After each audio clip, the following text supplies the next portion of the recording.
حيا قيوما سميعا بصيرا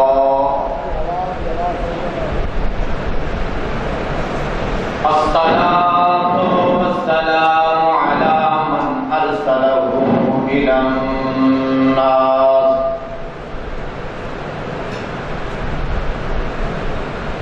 كافة للناس بشيرا ونذيرا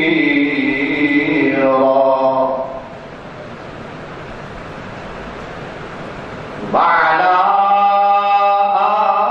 آله وأصحابه كثيرا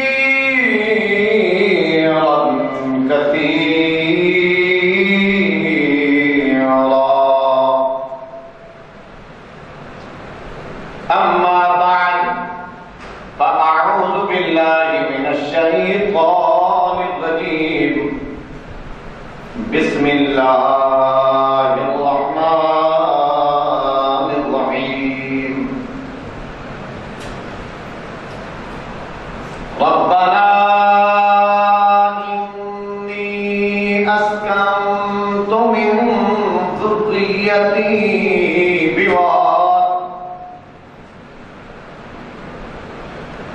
بواد غير ذي زرع عند بيتك المحرم ربنا ليقيموا الصلاة فاجعل أفئدة من الناس تهوي إليهم وارزقهم من الثمرات لعلهم يشكرون صدق الله مولانا العظيم وصدق رسوله النبي الكريم الأمين تمام حضرات محبت ذوق اور شوق سے بلند آواز سے آقا کی ذات مبارکات پہ درود و سلام کا نذرانہ پیش فرمائیں اللهم صل على سيدنا ومولانا محمد وعلى آل سيدنا وأصحاب سيدنا ومولانا محمد وبارك وسلم الصلاة والسلام عليك يا رسول الله الصلاة والسلام عليك يا حبيب الله الصلاة والسلام عليك يا رحمة للعالمين ماہ ذوالقعدہ ہے آپ حضرات سماعت فرما رہے ہیں ذکر حج بیت اللہ اور شان ابراہیم خلیل اللہ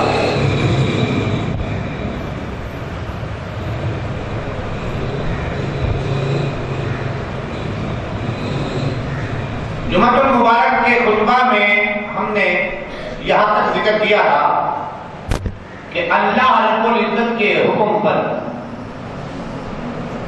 اللہ کے پیغمبر ابراہیم خلیل اللہ جب جنگلوں میں بیابان جگہ میں پہاڑوں میں اپنے گھر والے بی بی ہاجرہ اور اپنے بیٹے اسماعیل ذبیح اللہ کو چھوڑ کر آئے تو اللہ کی بارگاہ میں دعا کی اے رب کائنات انہیں نمازی بھی بنا دے لوگوں کو ان کی طرف مائل بھی کر دے اور اس مقام کو اس مسکن کو اس جگہ کو ایسا رنگ لگا کہ وہاں بیت اللہ بنایا گیا خانہ کعبہ بنایا گیا اور پھر اللہ کے پیغمبر کی دعا سے رب العالمین نے کرم نوازی فرمائی وہ دعا قبول فرماتے ہوئے ان کے لیے پھلوں کا رزق بھی عطا فرمایا تو یہاں تک بات پہنچی تھی آج ہم آگے بڑھنا چاہتے ہیں ذکر کرنا چاہتے ہیں کہ جب وہ چھوڑ کر چلے آئے تھے واپس جب آئے کچھ دنوں کے بعد ابراہیم خلیل اللہ اللہ کے پیغمبر آپ نے سوچا کہ ان کی دیکھ بھال کے لیے واپس جاؤ جو خیرہ خاتون آپ کی پہلی گھر والی ہے آپ کی پہلی زوجہ ہے ان سے مشورہ کیا اور دیکھ بھال کے لیے چل دیے. انہوں نے اس شرط پہ بھیجا کہ آپ جس اونٹنی پہ سوار ہو کے جائیں گے اسی اونٹنی پہ ہی بیٹھے رہنا، نیچے نہ اترنا، بس ان کی دیکھ بھال کر کے واپس چلے جاؤ. خیر بہرحال یہ اونٹنی پہ سوار ہوئے اور وہاں چل دیے. دور دراز سے خبر لگی جب بی بی ہاجرہ کو، اللہ کے پیغمبر ابراہیم خلیل اللہ کی اس گھر والے کو، تو آپ نے اپنے بیٹے اسماعیل ذبیح اللہ کو بلایا اور فرمایا بیٹے آپ کے والد گرامی ابراہیم خلیل اللہ اللہ کے پیغمبر تشریف لا رہے ہیں اور میرے سر کے تاج تشریف لا رہے ہیں، آئیے ہمارا حق بنتا ہے کہ آگے بڑھیں، استقبال کریں، عزت کریں ان کی. یہ اماں جان نے بیٹے کو سبق پڑھایا. اس لیے فرمایا کہ پہلا درس ماں کی گود ہے. لوگ یہ سوچتے ہیں کہ مدارس میں جو مولوی پڑھا رہے ہیں بچوں کو وہاں بھیج دیا، بس ٹوپی مسجد کی پہنیں گے، نل وغیرہ ٹوپی مسجد کی استعمال کریں گے، باقی تمام جو ہے کھانا پینا حساب و کتاب تمام تر چیزیں یہ ذمہ داری ان کی ہے. ماں نے بچے کو وہاں بھیج دیا ہے. اگر کالج کے پڑھنے والا ہے تو اس کے سارے شرٹ پینٹ وغیرہ ہر چیز ٹائم تیار ہو رہی ہے، اور مسجد کے پڑھنے والے کو اسے خالی ایسے بھیج دیا گیا ہے. وہ طالب علم جو دین سے وابستہ ہے، علم حاصل کرنے والے ہیں، اللہ کے نوری فرشتے اپنے پر بچھاتے ہیں ان کے قدموں کے نیچے. یہ طالب علم کی عظمت اور شان ہے. اور لیکن ہم کچھ جانتے نہیں ہیں، حقیر نگاہ سے دیکھا جاتا ہے. اللہ تعالیٰ طالب علموں کی عزت کرنے کی توفیق عطا فرمائے. وہ طالب علم جو عزت کے لائق ہیں، علم کے لیے نکلے ہوئے ہیں، علم سے پیار کر رہے ہیں، دین سے وابستہ ہیں، جنہوں نے ماں باپ کو چھوڑا، گھر بار کو چھوڑا، مدارس میں جا کے تعلیم حاصل کر رہے ہیں، قرآن پاک کے حافظ ہو رہے ہیں، عالم ہو رہے ہیں، قاری بن رہے ہیں، یہ ان کے لیے حکم ہے. تو عرض کر رہا ہوں کہ پہلا درس ماں کی گود ہے. اس بیٹے کو سمجھانے کے لیے، اسماعیل ذبیح اللہ کو سکھانے کے لیے، سمجھانے کے لیے یہ ماں کا کردار تھا. سب سے پہلے بتایا کہ ابا ہم کی عزت کے لیے آگے بڑھتے ہیں، عزت کرتے ہیں، استقبال کرتے ہیں. لیکن یہاں تو کچھ ایسا ہی نہیں ہے. ہماری ماں کو، بہنوں کو چاہیے کہ بچوں کو سکھلائیں ادب احترام کی، استاد کو کس طریقے سے سلام کرنا ہے، کس طریقے سے عزت کرنی ہے. اللہ اکبر. اسی لیے علامہ اقبال رحمۃ اللہ تعالی علیہ ایک اور منظر بھی ہے جس کے نتیجے میں انہوں نے یہ شعر فرمایا ہے، اور ایک منظر یہ بھی ہے جس کے نتیجے میں پیش کرنا چاہتا ہوں. آپ فرماتے ہیں یہ فیضان نظر تھا الہ کے مکتب کی کرامت تھی.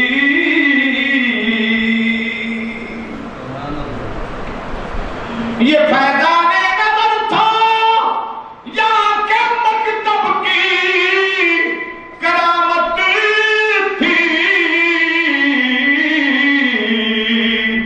سکھائے کس نے اسماعیل کو آداب فرزندی. سکھائے کس نے اسماعیل کو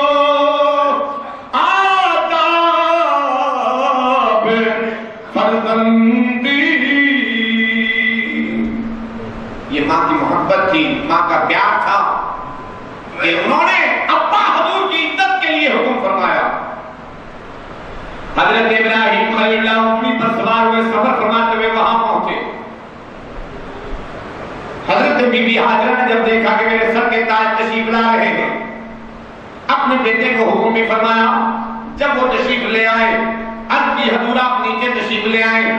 گرد و غبار کی وجہ سے، دور دراز سفر کرنے کی وجہ سے آپ کے پاؤں پہ مٹی ہے، گرد و غبار ہے، ان کو میں دھلانا چاہتی ہوں، دھونا چاہتی ہوں. مہربانی فرمایا. آپ نے فرمایا نہیں بلکہ اس شخص پہ اسی اونٹنی پہ سوار رہوں گا.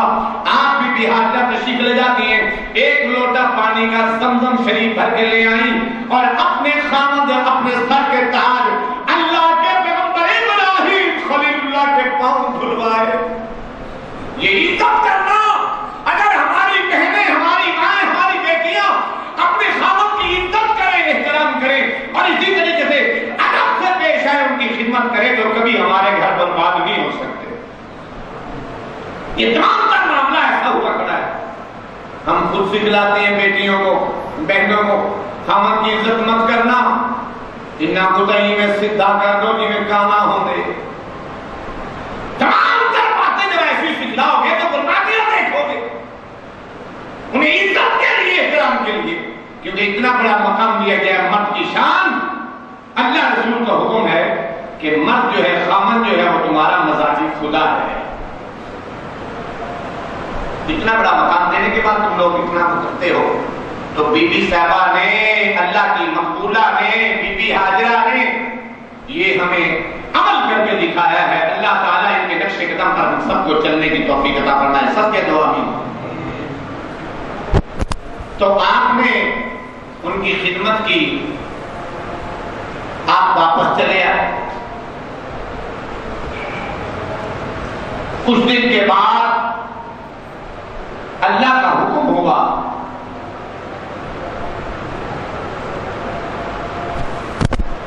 بی بی حاجرہ جب وہاں بیٹھی تھی یہ جنگلوں میں چھوڑ کر آئے تھے تو اس وقت یہی بیان کیا گیا کہ یہاں مجھے کس لیے چھوڑ کر جا رہے ہو. 3 بار یہ ذکر کیا گیا.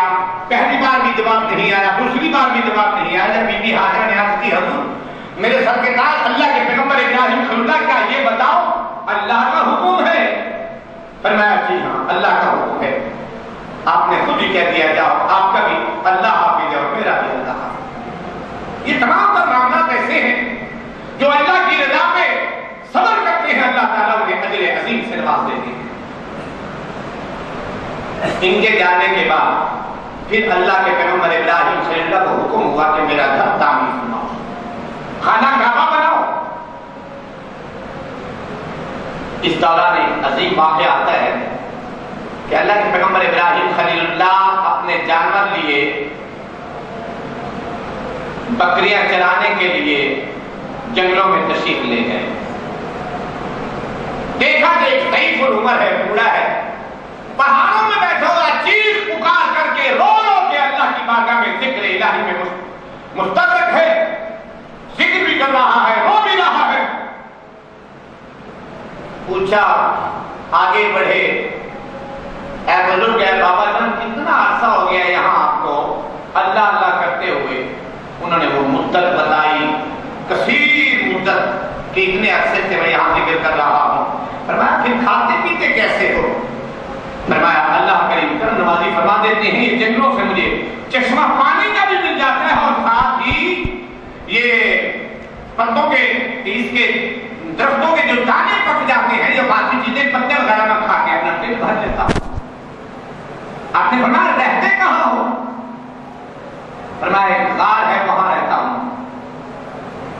تمام تر سوالات ہوتے رہے, جوابات ہوتے رہے. آپ ابراہیم خلیل اللہ تشریف لے جاتے ہیں اس بوڑھے بابا کے ساتھ اور اس غار میں چلے جاتے ہیں. وہاں جو عبادت کرتا ہے اس نے مسجد بنائی ہوئی تھی اندر غار میں.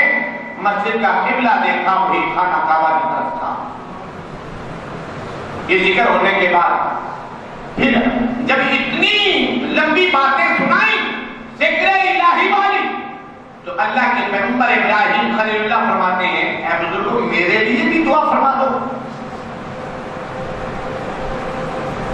تو سوال ہوا اس بات پہ دعا کے لیے کہا تھا کہ آپ یہ بتائیں کہ سب سے بڑا دن کون سا ہے؟ ان بزرگوں نے بتایا کہ سب سے بڑا دن حساب و کتاب والا ہے, جزا اور سزا والا ہے. یعنی محنت کا دن ہوگا 50,000 سال کا ایک دن, تپش اور گرمی, حساب و کتاب. جب ایسی بات ہوئی تو اللہ کے پیغمبر نے خوف میں آتے ہوئے آپ نے فرمایا کہ میرے لیے بھی دعا فرماتے ہیں. اللہ دعا قبول نہیں ہوتی، میں کیسے دعا کروں تیرے لیے؟ اللہ کے پیغمبر نے فرمایا کیوں، کیسے دعا قبول نہیں ہوتی؟ فرمایا مدت سے یہاں رہ رہا ہوں، یہ جو آج یہ سلسلہ دیکھ رہا ہوں، یہ عرصہ دراز سے میں نے سلسلہ دیکھا تھا کہ ایک نوجوان آیا تھا، یہاں بکریاں چرا رہا تھا، جانور چرا رہا تھا، میں نے اسے کہا کس کی بکریاں ہیں؟ انہوں نے بتلایا کہ اللہ کے پیغمبر، اللہ کے دوست خلیل ابراہیم خلیل اللہ کی بکریاں ہیں۔ اس دن سے مجھے چاہت ہوئی، محبت ہوئی، میں نے اللہ کی بارگاہ میں دعا کی، اللہ کوئی ایسا دن بھی ہوگا نا تیرے خلیل کی میں زیارت کروں گا، تیرے پیغمبر ابراہیم خلیل کی مجھے زیارت ہوگی۔ اس لیے میں کہتا ہوں کہ اتنی مدت بیت گئی ہے جنگلوں میں رہتے ہوئے رو رو کے گزارا کر رہا ہوں، لیکن آج تک مجھے ابراہیم خلیل اللہ کی زیارت نہیں ہوئی۔ آپ نے فرمایا تیری دعا قبول ہو گئی ہے، میں وہی خلیل ہوں، تیری دعا قبول ہو گئی ہے، میں وہی اللہ کا پیغمبر ابراہیم خلیل اللہ ہوں۔ اللہ اکبر، اللہ اکبر۔ تو عزیزان محترم، سلسلہ چل پڑا کہ بیت اللہ تعمیر کیا جائے، اللہ کا گھر بنایا جائے۔ ان اول بیت وضع للناس للذی ببکۃ مبارکا وہدی للعالمین۔ اللہ کی طرف سے وہ حکم ہوا اللہ کے پیغمبر ابراہیم خلیل اللہ کو میرا گھر تعمیر کرو، خانہ کعبہ بناؤ۔ تعمیر کے لیے جب حکم ہوا تو آپ نے اپنے بیٹے اسماعیل ذبیح اللہ کو بھی ساتھ لیا، خدمت کے لیے، مزدوری کے لیے۔ معمار خود ٹھہرے تعمیر کرنے کے لیے، مستری خود بنے مزدوری کے لیے، اپنے بیٹے اللہ کے پیغمبر اسماعیل ذبیح اللہ کو ساتھ لیا، اور پھر نشان دہائی کے لیے حضرت جبریل علیہ السلام تشریف لائے۔ اور مختلف روایات ہیں، اس کے اندر اختلاف بھی نہیں ہو سکتا، اختلاف بھی نہیں ہے، بات سمجھنے کے لیے ایک بات ہوتی ہے، ایک مقصد ہوتا ہے، خواہ یوں باتیں کرتے رہو تو مقصد حاصل نہیں ہوتا۔ ایک تو یہ ہے کہ تعمیر کرنے کے لیے کیا نشاندہی ہوئی، ایک بتلاتے ہیں کہ بادل آیا، اس کے نشان کے نیچے خانہ کعبہ تعمیر کیا گیا۔ دوسرا بتلاتے ہیں کہ ایک سانپ آیا، اس نے گلائی ڈیرا باندھا اور وہاں تک یہ ٹھہرے کہ یہاں بنایا جائے۔ ایک ہے کہ آدم علیہ السلام سے کہتے تو اس تعمیر کی نیاں بھری گئی تھی، ایرے باندھے گئے تھے، وہ ٹیلا دکھایا گیا، وہ منظر دکھایا گیا، وہ مقام دکھایا گیا۔ ابراہیم حضرت جبریل علیہ السلام نے وہ نشاندہی کی، اور اللہ کے پیغمبر ابراہیم خلیل اللہ نے خانہ کعبہ تعمیر فرمایا۔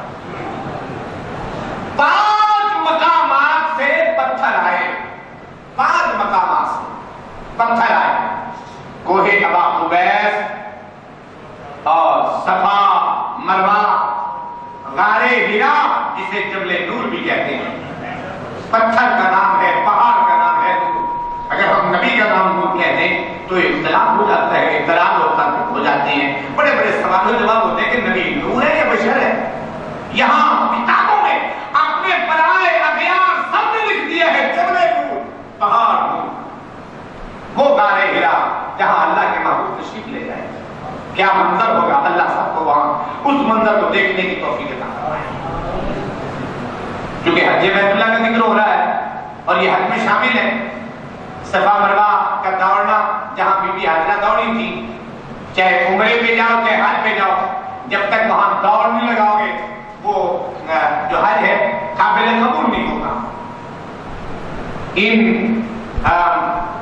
سنن میں، واجبات میں، فرائض میں یہ چیزیں شامل ہیں۔ تو 5 مقامات سے پتھر لیے گئے، اب تعمیر ہو رہا ہے۔ 2 پتھروں کا ایسا ذکر آیا ہے جن کے لیے حضرت عمر رضی اللہ عنہ بھی فرماتے ہیں یہ نورانی پتھر ہیں، نور والے پتھر ہیں۔ ایک حجر اسود، دوسرا پتھر جو ابراہیم خلیل اللہ کے پاؤں کا نشان لگایا گیا ہے، جسے قرآن کہتا ہے فَاتَّخِذُوا مِن مَّقَامِ إِبْرَاهِيمَ مُصَلًّى، نماز کی جگہ بتائیے۔ وہ پتھر جس پہ اللہ کے پیغمبر ابراہیم خلیل اللہ کا نشان لگایا گیا، پاؤں کا نشان آیا ہے۔ یہاں فتویٰ بھی کوئی نہیں رکھ سکتا کہ پاؤں کا نشان آگے نماز پیچھے۔ حکم بھی یہی ہے کہ جب حج کرنے جاؤ، عمرہ کرنے جاؤ، یہاں پتھر کا نشان ہے، اس کے پیچھے ہٹ کے وہاں جا کے نماز پڑھو۔ وہ آگے ہو سامنے ہو پھر نماز پڑھو. اگر بالفرض ایسا ہے کہ کثیر تعداد میں لوگ ہیں، اجتماع جو ہے بڑا ہے، جگہ نہیں ملتی، تو کس سائڈوں میں جا کے آپ پڑھ سکتے ہیں، ورنہ اس کے ساتھ ہی نماز پڑھنی ہوگی. یہاں کوئی اختلاف نہیں، کوئی تو فتویٰ نہیں، کوئی شرک نہیں، کوئی بدعت نہیں کہ پاؤں کا نشان آگے پھر نماز. اللہ نے قرآن میں اس کا ذکر فرما دیا ہے. اب بات ہو رہی ہے ان پتھروں کا ذکر جو پتھر تعمیر کے لیے آئے تھے، اور دو پتھر نورانی. کون سے؟ حجر اسود. اب اسود کا معنی ہے کالا، لیکن اصل میں جو جب جنت سے آیا ہے یہ سفید تھا. حجر ابیض یہ سفید کا نور والا تھا. لوگوں نے اس کا بوسہ لے کے اپنے گناہوں کی ایسی جھاڑ ڈالی کہ یہ کالا ہو گیا ہے،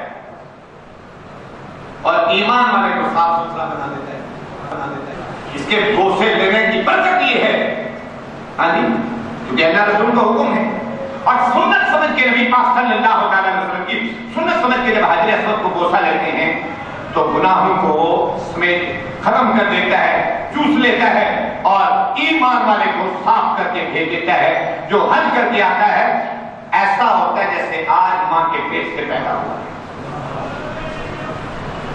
5 مقامات پتھر حجر اسود، یہ غار ہیرا، جبل نور، کوہ ابا قبیس، صفا مروہ، جو قرآن بیان کرتا ہے ان الصفا والمروۃ من شعائر اللہ، اللہ کی خاص نشانیوں میں سے ان مقامات سے پتھر لیے گئے، تعمیر ہو رہی ہے. فرمایا وہ پتھر جس کا ذکر میں نے کیا ہے کہ مصلی بنایا گیا، نماز کی جگہ بنائی گئی، وہ پتھر اللہ کریم نے کرم نوازی فرمائی، یہ تعمیر کرتے چلے جا رہے ہیں. خانہ کعبہ کی دیواریں بڑھتی چلی جا رہی ہیں. اب گو کا سامان کیسے کرنا ہے، کیسے پھٹے باندھنے ہیں، کیسے لوہا باندھنا ہے، کیسے سریا باندھنا ہے، یہ چیزیں مہیا نہیں ہیں، بلکہ ایک پتھر کے لیے حکم فرمایا گیا کہ وہ لے آؤ جس پہ کھڑے ہو کے تعمیر فرمائیں گے. یہ پتھر پہلے چھپا کے رکھا ہوا تھا. جب حضرت نوح علیہ السلام کا طوفان آیا اس وقت سے یہ پتھر جو ہے چھپا کے رکھا ہوا تھا. حضرت جبریل علیہ السلام نے نشاندہی کی، یہ پتھر لے آئے. اللہ کے پیغمبر ابراہیم خلیل اللہ اس پتھر پہ کھڑے ہوتے ہیں، تعمیر فرماتے ہیں. یہ پتھر خود بخود اوپر بڑھتا چلا جاتا ہے. سائنس نے بھی بڑی ترقی کی ہے.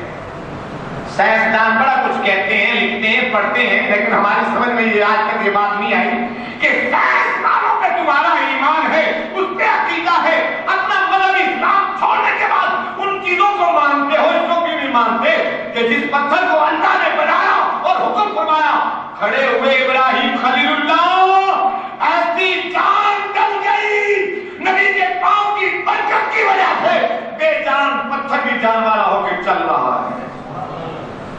تعمیر بڑھتی چلی جا رہی ہے، یہ پتھر بھی اوپر اٹھتا چلا جا رہا ہے. نبی کے ہاتھ کی برکت پہ تیرا ایمان نہیں ہے، نبی کے پاؤں کی برکت پہ تیرا ایمان نہیں ہے، ان کے جسم عطر پہ تیرا ایمان نہیں ہے. سائنس تیرا ایمان ہے، اسے تو جانتا ہے، دیکھتا ہے کہ نبی مدینے میں بیٹھ کے نہیں دیکھ سکتا، اور تو ٹی وی میں بیٹھ کے باورپور اسلام آباد دیکھ رہا ہے، ہاں جی دوسروں کے جلسے دیکھ رہا ہے. یہ سائنس تیری ترقی کر رہی ہے. اللہ کے نور پہ تیرا ایمان نہیں ہے. یہ آنکھ نور ہے نا، آنکھ نور ہے، اس میں نور ہے نا، جو کمال والی چیز ہے. تو اللہ تعالیٰ ہم سب کو نبی پاک صلی اللہ تعالیٰ علیہ وسلم سے سچی محبت نصیب فرمائے. محبت سے کہہ دو آمین. خانہ کعبہ تعمیر ہو گیا، بن گیا ہے. اللہ کے پیغمبر ابراہیم خلیل اللہ کو حکم ہوا، اے میرے پیغمبر، جی مولا، فرمایا پہاڑ پہ کھڑے ہو کے، پتھر پہ کھڑے ہو کے زور سے اعلان کر، آواز دے، اس کے لیے حج کرنے کے لیے آئے. جو حج کے لیے جاتے ہیں اس اللہ کے گھر کے اس خانہ کعبہ میں روزانہ اللہ تعالیٰ کی طرف سے رحمتیں جو برسات ہوتی ہیں، 120 رحمتیں نازل ہوتی ہیں روزانہ، 120 رحمتیں. 60 تو ان کو دی جاتی ہیں جو طواف کرتے ہیں، ہاں جی اللہ کے گھر کے چکر لگاتے ہیں. 40 ان کو دی جاتی ہیں جو نمازیں پڑھتے ہیں. اب طواف کرنے والے بھی رحمتیں لوٹ رہے ہیں، نماز پڑھنے والے بھی رحمتیں لوٹ رہے ہیں، اور کچھ میرے جیسے ایسے ہیں، بیمار ہیں، لاغر ہیں، کمزور ہیں، لنگڑے ہیں، کسی وجہ سے نہ وہ طواف کر رہے ہیں نہ نماز پڑھ رہے ہیں۔ کچھ بھی نہیں کر سکتے، صرف خانہ کعبہ کو دور سے بیٹھ کے دیکھ رہے ہیں، یہ بھی عبادت ہے۔ ان کے حصے میں 20 رحمتیں ہوں، 20 رحمتیں ان کے لیے حصے میں آئیں گی، جو نماز بھی نہیں پڑھ رہے، خانہ کعبہ کا طواف بھی نہیں کر رہے، دور سے بیٹھے بیٹھے صرف اللہ کے گھر کو دیکھے جا رہے ہیں، سجدے کرے جا رہے ہیں، ان کے حصے میں 20 رحمتیں، 20 برکتیں۔ روزانہ اللہ کی طرف سے 120 رحمتیں نازل ہوتی ہیں۔ اللہ تعالیٰ کو رحمتیں لوٹنے کی ہمیں بھی مولا توفیق۔ تو خانہ کعبہ بن گیا ہے، اے پیارے خلیل اعلان کرو، مولا میری آواز کہاں تک جائے گی، میری آواز کہاں تک جائے گی؟ یہ صرف ملتان والے سن لیں گے، لاہور والے سن لیں گے، کراچی کو آواز نہیں جائے گی، دوسرے ملک تک نہیں جائے گی، صرف ملک پاکستان والے سنیں گے، غیر ممالک میں تو آواز نہیں جائے گی۔ اللہ رب العزت نے فرمایا وَأَذِّن فِي النَّاسِ بِالْحَجِّ، اے پیارے ابراہیم خلیل اللہ اعلان کرو، حکم فرماؤ، اس اذن کا حکم کا اعلان کر دو۔ آپ جب پتھر پہ کھڑو کے اعلان کرو گے، آپ کی آواز جب جائے گی پاکستان میں بھی، غیر ممالک میں بھی، ہر مقام پہ صرف آپ کی آواز یہ لوگ بھی سنیں گے، ممالک والے نہیں، بلکہ میں قادر مطلق اس آواز کو اس طریقے سے پہنچاؤں گا، باپ کے صوت میں جو روح ہے وہ بھی آواز سن کے رہے گی، ماں کے رحم میں جو روح ہے وہ بھی آواز سن کے رہے گی۔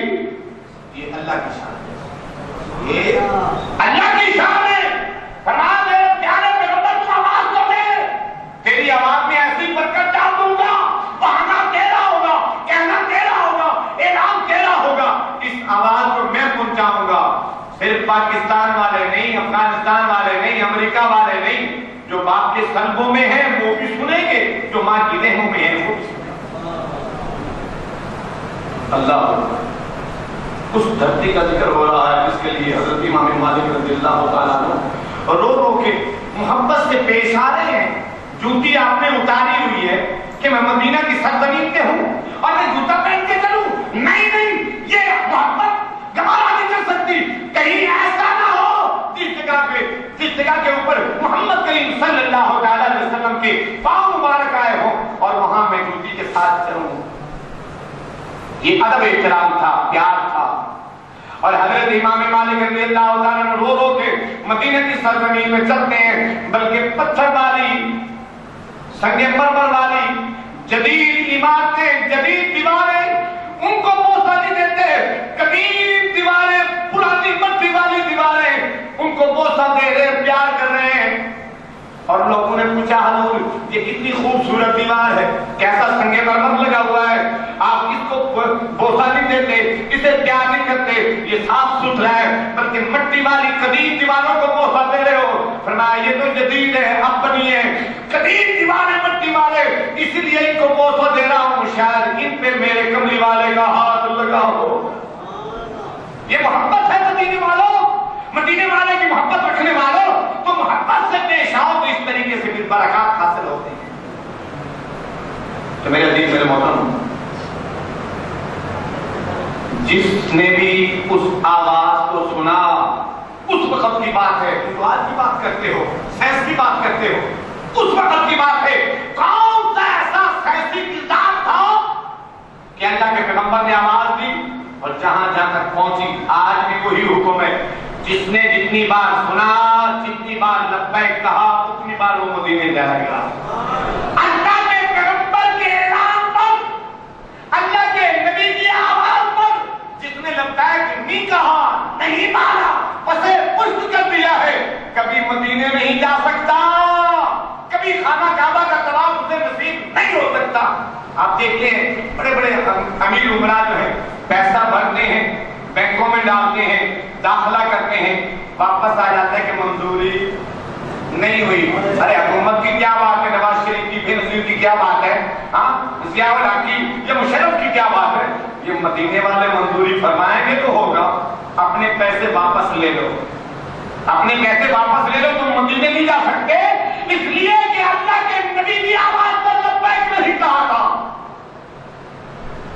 قیامت تک نہیں جا سکتے۔ بس یہ اس کریم کے فیصلے ہیں، وہ جانے، اس کا نبی جانے، ہم مفتی لوگ مولوی لوگ کچھ فتوے نہیں دے سکتے۔ اللہ تعالی ہم سب کو انبیاء علیہ السلام کا ادب احترام نصیب فرمائے، آمین ثم آمین، وآخر دعوانا الحمدللہ رب العالمین۔ تھوڑی تکلیف فرما دیں، ایک بچہ آیا ہے، طالب علم ہے، جو کہ میں نے پہلے بیان کیا کہ طالب علم کی عظمت اور شان یہ ہے کہ جب علم حاصل کرنے جاتا ہے، جتنے قدم چل کے جاتا ہے، ان کے قدموں کے نیچے اللہ کے نوری فرشتے اپنے پر بچھاتے ہیں، تو ان کی خدمت کرنا بھی ہمارا حق بنتا ہے۔ جو قرآن پاک کے الحمدللہ حافظ ہو چکے ہیں، اعلی عمل میں دینی تعلیم حاصل کر رہے ہیں، تو یہ نعت کے 2 اشعار پڑھیں گے۔